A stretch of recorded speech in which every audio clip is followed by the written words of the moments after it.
کہ آج عرصوں کے بعد اللہ نے اہل ایمان کو فتح عطا فرمائی اور سب کے کلیجے ٹھنڈے کیے۔ مجھے پتہ نہیں کہ یہ اس آپریشن کا نام کس نے رکھا ہے، بنیان مرصوص۔ سبحان اللہ، میں ان کو سلام کرتا ہوں جنہوں نے یہ نام رکھا ہے۔ اور آج اللہ تعالیٰ کا فضل ہے، اللہ نے ہمیں عزت دی۔ میں اپنی حکومت کو بھی مبارک دیتا ہوں، اپنی افواج کو بھی مبارک دیتا ہوں، اور ان شاہینوں کو مبارک دیتا ہوں جنہوں نے فضا میں اڑ کر جان ہتھیلی پہ رکھ کر ڈیتھ سرٹیفکیٹ پر دستخط کر کے، میں نے وہ ویڈیو دیکھی کہ ہمارے جوان ڈیتھ سرٹیفکیٹ پر آسان ہے سائن کرنا۔ تو آج کے میڈیا نے، چونکہ یہودیوں کے ہاتھ میں ہے، انہوں نے مسلمانوں کو کہہ دیا یہ دہشت گرد ہیں، ہندوؤں نے کہا آتنکوادی ہیں۔ تو میرے بھائیو، میں پوری دنیا کے انسانوں سے کہہ رہا ہوں، اسلام امن کا مذہب ہے، محبت کا مذہب ہے۔ ہم کبھی پہل نہیں کرتے، ہم کبھی پہل نہیں کرتے۔ اور ہندوستان والوں سے کہتا ہوں، اچھے ہمسائے بن کر رہو۔ ہمارے تو ہمسائے کے اتنے حقوق بتائے ہیں ہمارے نبی نے، یہ جس کی کوئی حد کوئی نہیں۔ آپ اچھے ہمسائے بن کے رہو تو ہمیں آپ سے کیا غرض ہے؟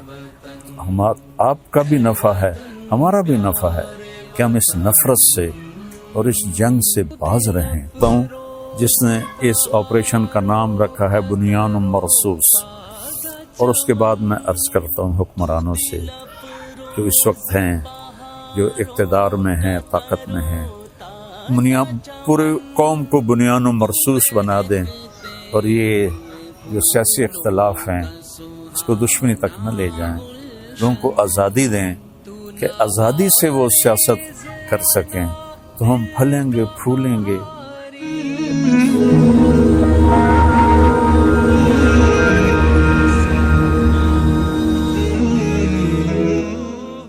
السلام علیکم ورحمۃ اللہ وبرکاتہ۔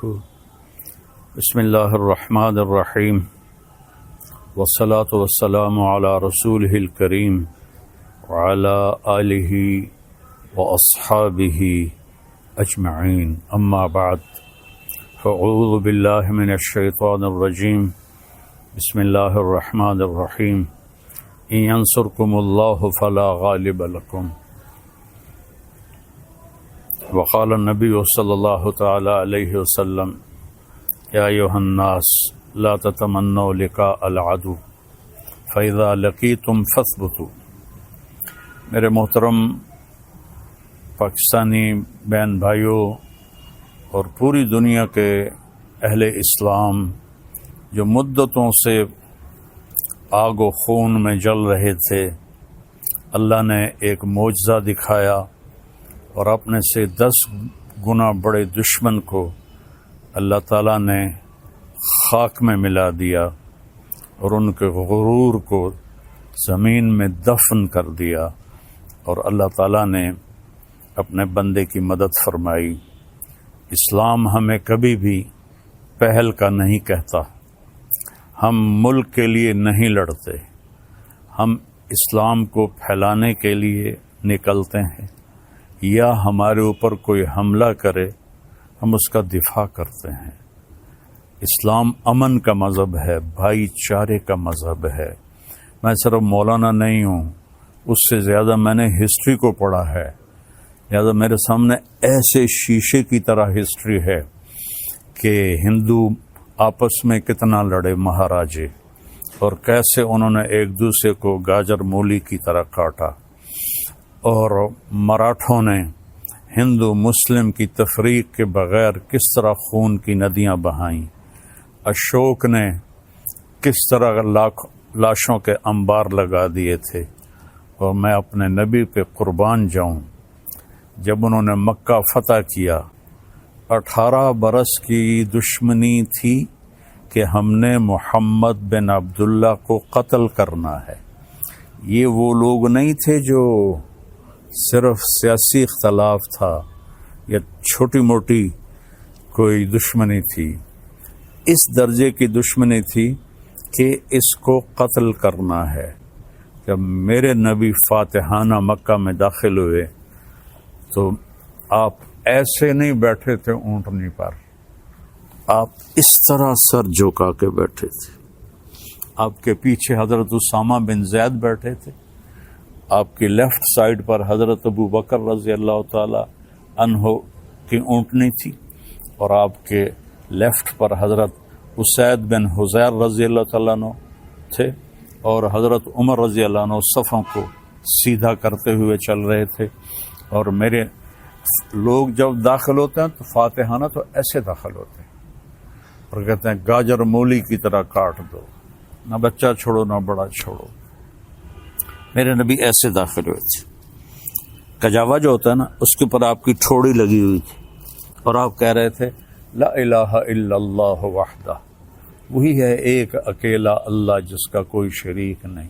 نصر عبدہ، اس نے اپنے بندے کی مدد کی. انجز وعدہ، اس نے اپنے وعدے کو پورا کیا. وہزم الاحزاب وحدہ، اور اس نے لشکروں کو شکست دی. اب سارا مکہ حرم شریف میں جمع ہے، اور آپ بیت اللہ کے دروازے پر اس طرح دونوں چوکٹوں کو پکڑ کر کھڑے ہوئے ہیں اور فرما رہے ہیں اب میں کیا کروں گا تمہارے ساتھ. خود قرآن کہتا ہے ان الملوک اذا دخلوا قریۃ افسدوها وجعلوا اعزۃ اہلها اذلۃ وکذلک یفعلون. بادشاہ جب ملک فتح کرتے ہیں عزت داروں کو ذلیل کر دیتے ہیں اور تباہ و برباد کر دیتے ہیں، لاشوں کے ڈھیر لگا دیتے ہیں. تو آج سارا مکہ انتظار کر رہا تھا کہ اب محمد کی تلوار چلے گی صلی اللہ علیہ وسلم. آپ نے فرمایا میں کیا کرنے والا ہوں تمہارے ساتھ.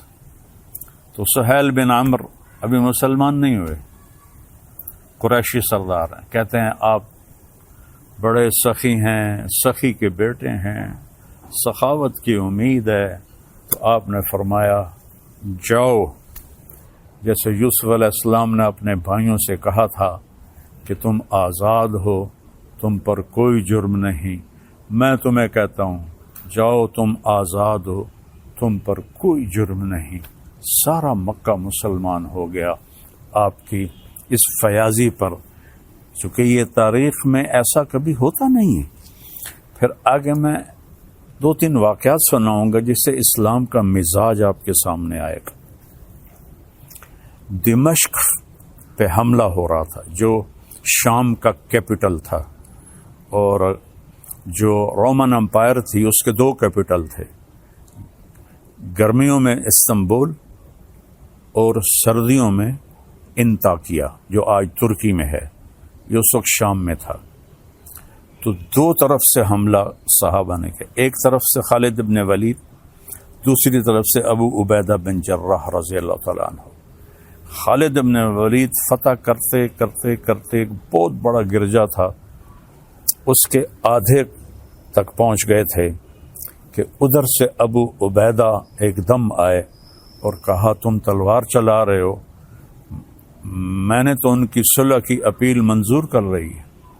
تو خالد بن ولید کو غصہ آ گیا، میں امیر ہوں، میری اجازت کے بغیر تم نے ان سے صلح کیوں کی ہے؟ کہ بس میں نے کر دی ہے، تمہیں نبھانا ہے. تو اب بتاؤ جو آدھا شہر فتح کر چکا ہو اور مال غنیمت اور کیا کچھ ہو، اور باقی آدھا بھی فتح ہو گیا، لیکن ایک آدمی نے کہا میں نے صلح کی اپیل منظور کر لی ہے، خالد نے تلوار نیچے کر لی. آدھا گرجا توڑ کے مسجد بنایا گیا اور آدھا گرجا رہا، اس کو جو توڑا تھا ایک طرف سے اسے مسلمانوں نے ٹھیک کر کے ان کو بنا کے دے دیا. پھر ولید ابن عبد الملک کے زمانے میں کوئی 60-70 سال بعد اس نے عیسائیوں سے وہ گرجا خریدا منہ مانگے بول پر، اور وہ مسجد بنائی جو آج دمشق میں ہے. اور جو قیدی پکڑے گئے اس میں پتہ چلا کہ رومن امپائر کے بادشاہ کی بیٹی بھی قید ہے، چونکہ اس کا جو خامن تھا وہ دمشق کا گورنر تھا، اس کا نام تھا توما۔ تو حضرت خالد کو پتہ چلا کہ وہ قیدیوں میں ہے، تو انہوں نے فوراً اس کو وہاں سے نکلوایا، الگ خیمہ، اس کی باندیاں نوکرانیاں اور اوپر صحابہ کا پہرا لگا دیا۔ اور جب دمشق کا سارا سسٹم ٹھیک کر لیا تو 400 مسلمان سپاہیوں کو رومن امپائر کے بادشاہ کی بیٹی کے ساتھ بھیجا کہ جاؤ اور اسے انطاکیہ کیسر کے پاس پہنچا کے آؤ۔ اس وقت کا رومن بادشاہ کیسر تھا، ہرقل جس کو آپ ہرکلیس کہتے ہیں، ہرقل نام تھا۔ تو 400 سپاہی انطاکیہ کے بارڈر پر ہرقل کی بچی کو چھوڑ کے آئے اور واپس چلے گئے، اور کہا کہ کہہ دینا کہ ہم عزت داروں سے یہی سلوک کرتے ہیں۔ تو جب ہرقل نے دیکھا، حیران پریشان، تو اس نے پوچھا، بیٹی نے سارا بتایا، تو وہ رونے لگا کہ جس قوم کے یہ اخلاق ہوں تو یاد رکھنا ایک دن انطاکیہ بھی ان کے قدموں میں ہوگا۔ یہ اس کے الفاظ تھے۔ مسلمانوں کی ایک خوبصورت، مسلمان بادشاہوں نے وہی کیا جو باقی بادشاہوں نے کیا، لیکن میں تھوڑا سا آگے چلتا ہوں۔ میں آپ کو صلاح الدین ایوبی کی بتاتا ہوں، جو 492 ہجری یعنی میرے نبی سے 492 سال بعد کی تاریخ آپ کو بتانے لگا ہوں کہ صلیبی عیسائی پادری نے پورے یورپ کو آگ لگا دی کہ یروشلم آزاد کراؤ، فلسطین آزاد کراؤ۔ ایک بہت بڑا لشکر نکلا۔ اس وقت بغداد پہ جو خلافت تھی وہ بڑی کمزور تھی۔ مستظہر باللہ ایک خلیفہ تھا جو اس وقت وہاں حکمران تھا، لیکن غلبہ وہاں سلجوکیوں کا تھا۔ تو اس نے آسانی سے بیت المقدس یروشلم کو فتح کیا۔ اس کا نام تھا گاڈ ہمفرے، اور اس خبیث نے کہا جب تک مسلمانوں کا خون میرے گھوڑے کے سینے تک نہیں آ جاتا قتل عام جاری رکھا جائے۔ تو اس وقت یہودی بھی آباد تھے اور مسلمان بھی آباد تھے اور عیسائی بھی آباد تھے۔ عیسائیوں کو چھوڑ دیا اور یہودیوں اور مسلمانوں کو اتنا قتل کیا کہ گلیوں میں ان کا خون بہنے لگا۔ آخر پادریوں نے وہ خون بالٹی میں بھر کے اس کے گھوڑے کے سینے پر مارا کہ چل تیری قسم پوری ہو گئی کہ مسلمانوں کا خون تیرے گھوڑے کے سینے سے لگ گیا۔ تب اس نے تلوار نیچے کی۔ 1099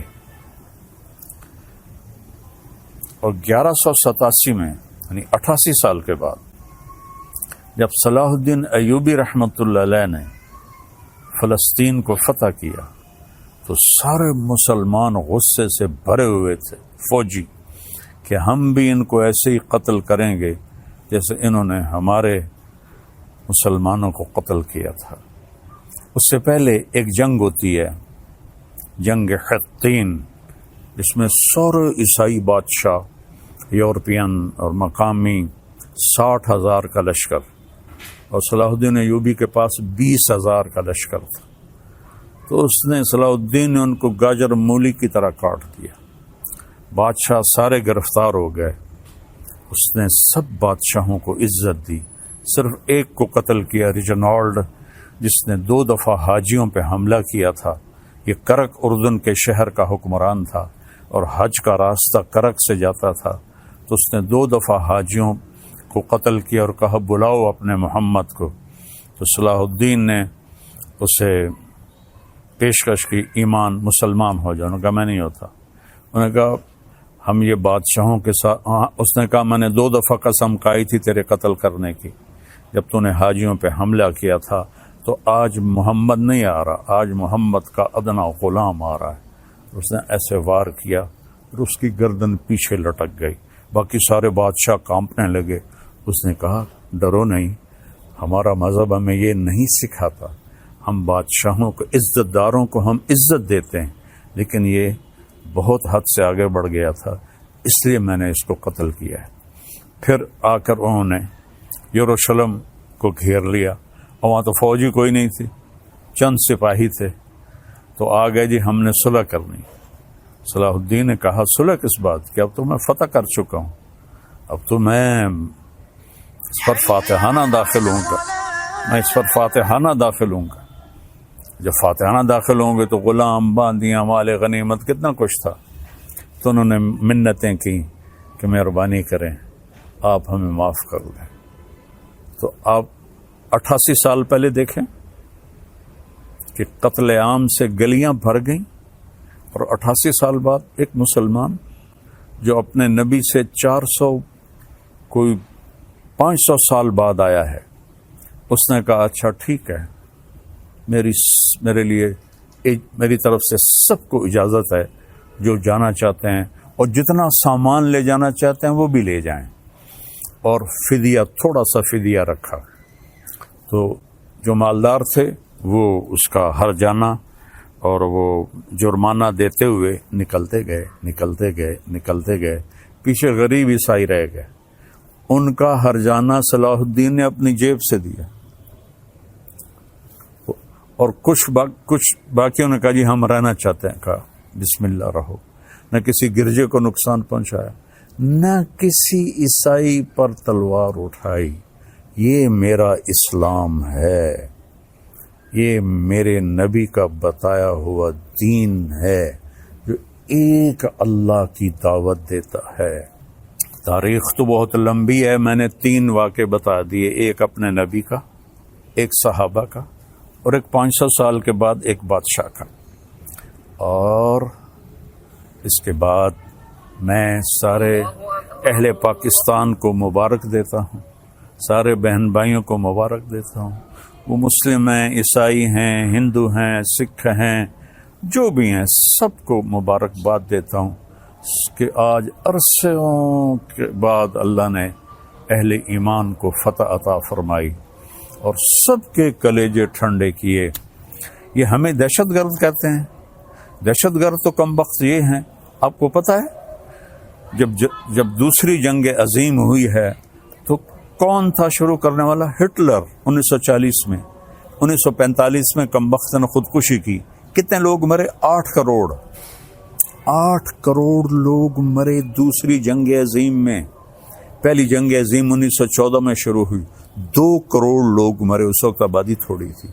تو سب سے بڑے دہشت گرد تو یہ ہیں، 8 کروڑ عیسائی آپس میں ٹکرائے۔ اتنا قتل عام تو کسی مسلمان نے نہیں کیا۔ مسلمانوں میں بھی ظالم آئے، میں ان کی کبھی وکالت نہیں کروں گا۔ تیمور لنگ بدبخت بہت ظالم تھا، اس نے 33 ملک فتح کیے۔ شکر۔ تو آج کے میڈیا نے، چونکہ یہودیوں کے ہاتھ میں ہے، انہوں نے مسلمانوں کو کہہ دیا یہ دہشت گرد ہیں، ہندوؤں نے کہا آتنکوادی ہیں۔ تو میرے بھائیو، میں پوری دنیا کے انسانوں سے کہہ رہا ہوں، اسلام امن کا مذہب ہے، محبت کا مذہب ہے۔ ہم کبھی پہل نہیں کرتے۔ ہٹلر مسلمان نہیں تھا، عیسائی تھا، اور اس نے 8 کروڑ، اور مسولینی اٹلی والا 8 کروڑ انسانوں کے قتل کا وہ ذریعہ بنے۔ اور لینن اور سٹالن، انہوں نے سوشلزم کو زبردستی نافذ کرنے کے لیے 2 کروڑ انسانوں کا قتل کیا۔ ابھی تاریخ موجود ہے، پڑھ لیں آپ لوگ۔ 1924 کے 27 میں لینن کا انتقال ہوا تھا، 1953 میں سٹالن کا انتقال ہوا تھا۔ خون کی ندیاں بہا دی، الزام ہمارے اوپر، اور آج اللہ تعالیٰ کا فضل ہے، اللہ نے ہمیں عزت دی۔ میں اپنی حکومت کو بھی مبارک دیتا ہوں، اپنی افواج کو بھی مبارک دیتا ہوں، اور ان شاہینوں کو مبارک دیتا ہوں جنہوں نے فضا میں اڑ کر، جان ہتھیلی پہ رکھ کر، ڈیتھ سرٹیفکیٹ پر دستخط کر کے، میں نے وہ ویڈیو دیکھی کہ ہمارے جوان ڈیتھ سرٹیفکیٹ پر آسان ہے سائن کرنا، اور ہمارا ایک جہاز تھا، ان کے 10 جہاز تھے، ان کا ہر نشانہ خطا گیا، ہمارے سارے نشانے صحیح لگے، یہ ہے نصر من اللہ و فتح قریب۔ تو میری افواج پاکستان، ان کے سربراہان، ان کے سپاہی سے لے کر اور رینجر سے لے کر تمام کو، یہ میرے ہاتھ اٹھے ہوئے ہیں، اللہ آپ کو سلامت رکھے اور اللہ اس ملک کو سلامت رکھے اور اس میں امن قائم ہو، اس میں مذہبی اختلاف ختم ہو، یہ علماء سے کہہ رہا ہوں، سیاسی اختلاف ختم ہو، یہ سیاسی جماعتوں سے اختلاف تو رہے گا، دشمنی نہ ہو، دشمنی نہ ہو، ایک ہو کے رہیں۔ اور ہندوستان والوں سے کہتا ہوں اچھے ہمسائے بن کر رہو، ہمارے تو ہمسائے کے اتنے حقوق بتائے ہیں ہمارے نبی نے کہ جس کی کوئی حد کوئی نہیں، آپ اچھے ہمسائے بن کے رہو تو ہمیں آپ سے کیا غرض ہے، آپ کا بھی نفع ہے ہمارا بھی نفع ہے کہ ہم اس نفرت سے اور اس جنگ سے باز رہیں۔ اللہ کی قسم مسلمان کسی سے نفرت نہیں کرتا، سب سے اس کے دل، سب کے لیے اس کے دل میں ہمدردی ہوتی ہے۔ یہ نفرت سے توبہ کریں۔ کوئی مذہب، آپ اپنی کتابیں پڑھیں، کہیں آپ کو کوئی نفرت کا بول نظر آئے، آپ اپنی وید پڑھیں، کہیں آپ کو نفرت کا بول نظر آئے، بائبل پڑھیں، کہیں آپ کو نفرت کا بول نظر آئے، تو میری سب سے گزارش ہے کہ امن سے رہیں، صلح سے رہیں۔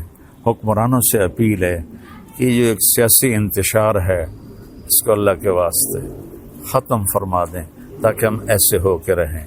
جو میں پہلے تو اس کو سلام کرتا ہوں جس نے اس آپریشن کا نام رکھا ہے بنیان مرصوص، اور اس کے بعد میں عرض کرتا ہوں حکمرانوں سے جو اس وقت ہیں، جو اقتدار میں ہیں، طاقت میں ہیں، پورے قوم کو بنیان مرصوص بنا دیں اور یہ جو سیاسی اختلاف ہیں اس کو دشمنی تک نہ لے جائیں، لوگوں کو آزادی دیں کہ آزادی سے وہ سیاست کر سکیں، تو ہم پھلیں گے پھولیں گے، اور آخر تو ایک دن چلے جانا ہے، اللہ راضی ہوگا تو اللہ ہمیں موجیں کرا دے گا۔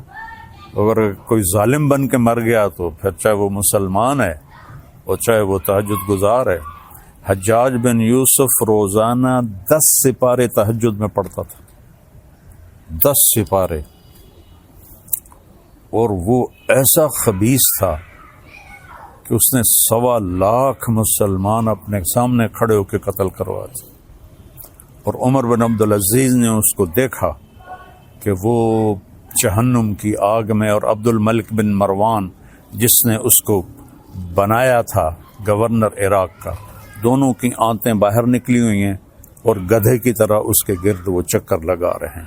اللہ ظلم معاف نہیں کرتا ہے، اس لیے بادشاہوں سے کہتا ہوں اور اپنی افواج سے کہتا ہوں، اپنی عوام سے کہتا ہوں، علماء سے کہتا ہوں، اگر آپ ممبر پر بیٹھ کر میرے نبی کے دین کو ٹکڑے کر رہے ہیں تو آپ بھی بہت بڑے ظالم ہیں، ظالم ہیں، ظالم ہیں۔ دیوبندیت کو مٹا دو، بریلویت کو مٹا دو، شیعت کو مٹا دو، سلفیت کو مٹا دو۔ میں مسلم، ہاں میں اہل سنت والجماعت ہوں، میں امام ابو حنیفہ کے فتووں پہ عمل کرتا ہوں، لیکن میں باقی سب کے لیے ایسے جھولی پھیلا کے دعا کرتا ہوں۔ تو یہ میرا آخری پیغام ہے کہ ہم اور نہیں تو سارے ایک دفعہ قومی ترانہ پڑھ لیں اور اسے یاد کر لیں اور اس کا مطلب دیکھ لیں۔ میں 100 کے قریب ملکوں میں گیا ہوں، کسی ملک کا قومی ترانہ اتنا خوبصورت نہیں، اس کا مضمون، اس کی لے، اس کی دھن، سبحان اللہ۔ اللہ حفیظ جلندری کے درجے بلند کرے۔ السلام علیکم ورحمۃ اللہ وبرکاتہ۔